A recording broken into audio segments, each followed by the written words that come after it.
Hello everyone, welcome back to world of learning. ഇന്ന് നമ്മൾ പുതിയതായിട്ട് വീഡിയോ ആയിട്ട് വന്നിരിക്കുന്നത് വീഡിയോയിൽ ഡിസ്കസ് ചെയ്യുന്ന കാര്യം ക്ലാസ് 5th ബേസിക് സയൻസിൻ്റെ ആനുവൽ എക്സാം ക്വസ്റ്റ്യൻ പേപ്പറും അതിൻ്റെ അകത്തെ ക്വസ്റ്റ്യൻസും ആൻസേഴ്സുമാണ്. അപ്പോൾ നമുക്ക് നേരെ വീഡിയോയിലേക്ക് പോകാം. ഇതാണ് ക്വസ്റ്റ്യൻ പേപ്പർ. ആദ്യത്തെ 50 മിനിറ്റ്സ് കൂൾ ഓഫ് ടൈം ആണ്. Then answer any 5 activities from the given 7 activities. തന്നിട്ടുള്ള 7 ആക്ടിവിറ്റീസിൽ ഏതെങ്കിലും 5 ആക്ടിവിറ്റീസ് ആണ് ചെയ്യേണ്ടത്. Answer all sub questions of the selected activities. അതായത് നിങ്ങൾ സെലക്ട് ചെയ്ത ആക്ടിവിറ്റീസിൻ്റെ എല്ലാ സബ് ക്വസ്റ്റ്യൻസും അറ്റൻഡ് ചെയ്യണം. സോ ഫസ്റ്റ് ആക്ടിവിറ്റി എന്താണെന്ന് നോക്കാം. A, mammals are the animals which give birth to young ones and feed them. Which among the following is not a feature of mammals? താഴെ തന്നിട്ടുള്ള ഫീച്ചേഴ്സിൽ മാമൽസുമായിട്ട് ബന്ധപ്പെടാത്ത ഫീച്ചർ ഏതാണെന്നുള്ളതാണ് കണ്ടുപിടിക്കേണ്ടത്. They lay eggs, they have pinna on their ears, their bodies are covered with hair or fur, feed milk to their young ones. ഏതാണ് മാമൽസുമായിട്ട് ബന്ധപ്പെടാത്ത ഒരു feature എന്ന് പറയുന്നത്? അത് first option A ആണ്. They lay eggs. Mammals മുട്ടയിടാറില്ല. So then B question. You might have heard about amphibians. What are their features? One feature is given below. Write 2 more. അതായത് ആംഫിബിയൻസിൻ്റെ 2 ഫീച്ചേഴ്സും കൂടി അഡീഷണൽ ആയിട്ട് എഴുതാന്നുള്ളതാണ്. ഒരു ഫീച്ചർ അവിടെ തന്നിട്ടുണ്ട്. Leave in land and water. ഒരുപോലെ വെള്ളത്തിലും കരയിലും ജീവിക്കാൻ പറ്റുന്നവയാണ് ആംഫിബിയൻസ്. സോ 2 പ്രത്യേകത എന്തൊക്കെയാണ്? They have spines. Then early stage of life completely in water. അതായത് ആംഫിബിയൻസിൻ്റെ ജീവിതത്തിൻ്റെ ആദ്യഘട്ടം മൊത്തത്തിൽ എന്തിലായിരിക്കും? വെള്ളത്തിലായിരിക്കും അവർ ജീവിക്കുക. So then C question. Tadpole is formed by hatching of eggs of frogs. Name this phenomenon. Write the name of the organism which shows this phenomenon other than frog. അതായത് പിന്നെ ടാഡ്പോൾ എന്ത് പറയുന്നു? എഗ്സിൻ്റെ മുട്ടയിൽ നിന്ന് ടാഡ്പോൾ ഫോം ചെയ്യുന്നു. ഈ ഫിനോമിനനെ പറയുന്ന പേരെന്താണ്? അതുപോലെ തന്നെ വേറെ ഏത് ഓർഗാനിസമാണ് ഈ സെയിം ഫിനോമിനൻ കാണിക്കുന്നത്? സോ ആ ഫിനോമിനൻ്റെ പേര് എന്ന് പറയുന്നത് മെറ്റമോർഫോസിസ് ആണ്. മെറ്റമോർഫോസിസ്. ആൻഡ് അത് കാണിക്കുന്ന ജീവജാലങ്ങൾക്ക് എക്സാമ്പിളാണ് antlion lacewing or butterfly. Okay. Second activity. Which of the following is primary reason for the decrease in the number and extinction of reptiles? Choose it from below. താഴെ തന്നിരിക്കുന്നതിൽ റെപ്റ്റൈൽസിൻ്റെ എക്സ്റ്റിങ്ഷനും ഡിക്രീസിനും കാരണമാകുന്ന main reason ഏതാണെന്നുള്ളതാണ്. Option A, destruction of ecosystem, low breeding, low availability of food, eaten by other animals. Primary reason ആണ് കാണേണ്ടത്. Primary reason ഏതാണ്? Destruction of ecosystem എന്നുള്ളതാണ്. So അതിൻ്റെ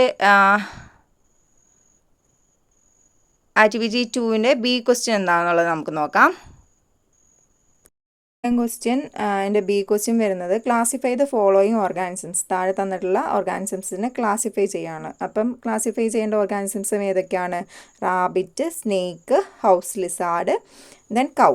അപ്പം ഒരു ക്ലാസിഫിക്കേഷൻ ഓൾറെഡി അവിടെ തന്നിട്ടുണ്ട്. മാമൽസ് ആണ് ഒരു ക്ലാസിഫിക്കേഷൻ. സോ നെക്സ്റ്റ് ക്ലാസിഫിക്കേഷൻ നമുക്ക് ഏതാണ് വരിക? റെപ്റ്റൈൽസ് ആണ്. അതായത് എയിൽ റെപ്റ്റൈൽസ് ആണ് നമുക്ക് നെക്സ്റ്റ് ക്ലാസിഫിക്കേഷനായിട്ട് വരിക. So then B question. B വരിക മാമൽസിൽ വരുന്ന 2 എക്സാമ്പിളും റെപ്റ്റൈൽസിൽ വരുന്ന 2 എക്സാമ്പിളും ആണ് വരുന്നത്. അപ്പം നമുക്ക് നോക്കാം. എയിൽ റെപ്റ്റൈൽസ്, ബി റാബിറ്റ്, സി കൗ, ഡി ഹൗസ് ലിസാർഡ്. സോ ആ രീതിയിലാണ് നമുക്ക് അതിൻ്റെ ആൻസേഴ്സ് വരിക. Then C question. What should be taken care of immediately after a snake bite before taking to hospital? അതായത് ഒരു പാമ്പ് കടിയേറ്റ ആളെ പെട്ടെന്ന് ഹോസ്പിറ്റലിൽ കൊണ്ടുപോകുന്നതിന് മുന്നേ ആയിട്ട് നമ്മൾ ചെയ്യേണ്ട ഇമ്മീഡിയറ്റ് കാര്യങ്ങൾ എന്തൊക്കെയാണ്? സോ നമുക്ക് നോക്കാം. Console the patient. അതായത് ആ പേഷ്യൻറ്റിന് മാക്സിമം സമാധാനിപ്പിക്കാനായിട്ട് ശ്രമിക്കുക. Don't suck the venom. അതായത് ആ വിഷം ഉള്ളിലേക്ക് പോകാതിരിക്കാൻ വേണ്ടിയിട്ട് ശ്രദ്ധിക്കുക. Wash continuously the bitten part with flowing water. അതായത് ഒഴുകുന്ന വെള്ളം കൊണ്ട് എപ്പോഴും ആ കടിച്ച, അതായത് പാമ്പ് കടിയേറ്റ ഭാഗം 3. A question what should be taken care of the health of the tongue. അതായത് നമ്മുടെ നാവിൻ്റെ സംരക്ഷണത്തിന് വേണ്ടി നമ്മൾ ചെയ്യേണ്ട കാര്യങ്ങൾ എന്തൊക്കെയാണ്? So don't eat too hot and too cold. അതായത് അധികം എരിവുള്ളതോ അധികം ചൂടുള്ളതോ അല്ലെങ്കിൽ അധികം തണുത്തതോ ആയ ഭക്ഷണ പദാർത്ഥങ്ങൾ കഴിക്കാതിരിക്കുക. Then don't clean the tongue forcefully. അധികം ബലം ഉപയോഗിച്ച് നമ്മുടെ നാവ് വൃത്തിയാക്കാതിരിക്കുക. So then next question, B question, which is the biggest sense organ. താഴെ തന്നിട്ടുള്ള ഇവയിൽ ഏതാണ് ഏറ്റവും വലിയ സെൻസ് ഓർഗൻ എന്ന് നോക്കാനാണ്. Ear, eye, nose, skin. ഇതിൽ കറക്റ്റ് ആൻസർ വരുന്നത് സ്കിന്നാണ്. സോ നെക്സ്റ്റ് ക്വസ്റ്റ്യൻ എന്താണ്?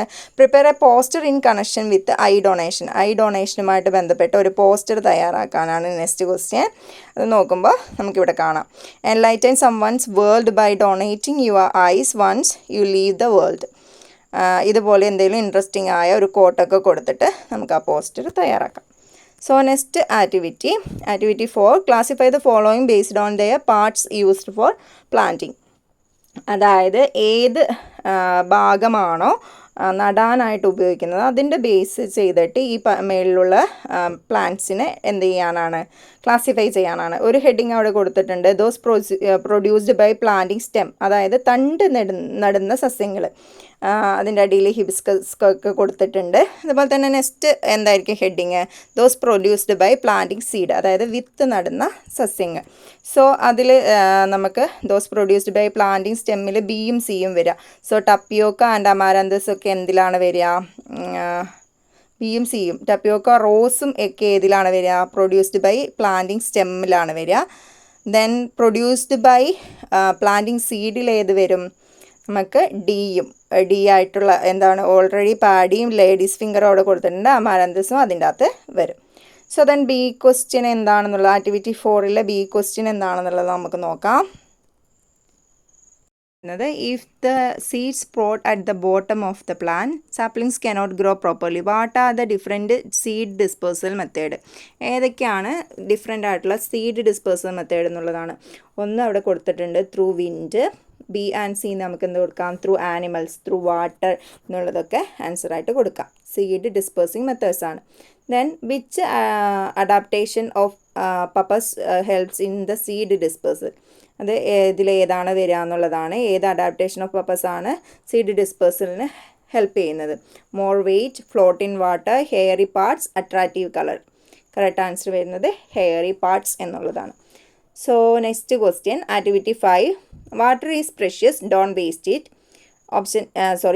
A question, which property of water helps it to pass through the pipe. അതായത് പൈപ്പിലുള്ള വെള്ളം വരാനായിട്ട് ഹെൽപ്പ് ചെയ്യുന്ന പ്രോപ്പർട്ടി എന്താണ്?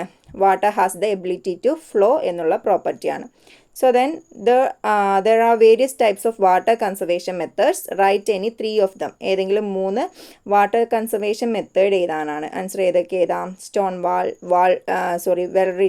Well recharging, check dam, rain water storage tank. ഇതൊക്കെ എന്താണ്? വാട്ടർ കൺസർവേഷൻ മെത്തേഡ്സ് ആണ്. So then C question, which among the following is the solid state of water. താഴെ തന്നിട്ടുള്ളതിൽ ഏതാണ് വാട്ടറിൻ്റെ solid state? Well, water vapour, ice. ഐസാണ് കറക്റ്റായിട്ടുള്ള answer. ഐസാണ് വാട്ടറിൻ്റെ solid stage. So next question, activity 6, A1, you might have done an experiment in your classroom to prove that air is necessary for burning. What are the other materials needed other than a matchbox? അതായത് class റൂമിൽ ബേണിങ്ങിൻ്റെ necessary കാണിക്കാൻ വേണ്ടി നമ്മൾ ചെയ്യുന്ന ഒരു എക്സ്പെരിമെൻറ്റിന് match box മാത്രമല്ലാണ്ട് ആവശ്യമുള്ള other materials ഏതൊക്കെയാണ്? So അത് ഏതൊക്കെയാണ്? Candles and glass. So then B, write the note of experiment that proves air is needed for burning. ബേണിങ്ങിന് എയർ ആവശ്യമാണ് എന്ന് കാണിക്കുന്ന ആ ഒരു എക്സ്പെരിമെൻറ്റ് എഴുതാൻ വേണ്ടിയിട്ടാണ്. ബിയിൽ നോക്കാം. എക്സ്പെരിമെൻറ്റിൻ്റെ aim to prove that air is needed for burning. Materials required, matchstick, candles, glass. Procedure, take 2 candles and place them on a table. Light one of the candles and cover it with a glass. Then observe it. Observation, candle flames go out. So result, air is needed for burning. So then C question, which among the following is renewable energy source, petrol, wind, solar energy, coal. ഏതാണ് answer വരിക? Petrol is the answer. So then next activity 7, last ആക്ടിവിറ്റിയാണ്, നമുക്ക് നോക്കാം. Question, artificial satellites are the man made machines, right any 2 services they do to us. Artificial സാറ്റലൈറ്റ്സിൻ്റെ ഏതെങ്കിലും 2 ഡ്യൂട്ടീസും കൂടി ഏതാണ്? വെതർ ഫോർകാസ്റ്റ് അവിടെ ഓൾറെഡി കൊടുത്തിട്ടുണ്ട്. Then navigation, education, defence, remote sensing, അങ്ങനെ ഒരുപാട് ഡ്യൂട്ടീസ് ഉണ്ട് എന്താ ആർട്ടിഫിഷ്യൽ സാറ്റലൈറ്റ്സിന്. സോ അതിൻ്റെ ബി ക്വസ്റ്റ്യൻ നമുക്ക് നോക്കാം. Match the following. 2 ടേബിൾ തന്നിട്ടുണ്ട്. Sun, artificial satellite, rocket, moon. Satellite of the earth, self glowing, weather forecast, launch artificial satellites in the sky. So നമുക്ക് ഒരു ഇത് നോക്കാം. കണക്ഷൻ: സണ്ണ് സെൽഫ് ഗ്ലോയിങ് ആണ്, artificial satellite weather forecast, then rocket launch artificial satellites in the sky, moon satellites of the earth. So last question, name the method that helps us reach the destination when we travel through an unknown way. So ഏതാണ്? നമുക്കറിയാത്ത ഒരു വഴിയിലൂടെ നമ്മൾ travel ചെയ്യുന്ന സമയത്ത് നമ്മളെ ആ ഡെസ്റ്റിനേഷനിലേക്ക് എത്തിക്കാൻ വേണ്ടി സഹായിക്കുന്ന method. Shadow, TV, GPS, radio. Correct answer ഏതാണ്? GPS. അപ്പം വീഡിയോ നിങ്ങൾക്ക് ഉപകാരപ്രദമായിട്ടുണ്ടെങ്കിൽ തീർച്ചയായിട്ടും നിങ്ങൾ ലൈക്ക് ചെയ്യണം, സബ്സ്ക്രൈബ് ചെയ്യണം, അതുപോലെ തന്നെ നിങ്ങളുടെ ഫ്രണ്ട്സിനൊക്കെ ഷെയർ ചെയ്ത് കൊടുക്കുക. താങ്ക്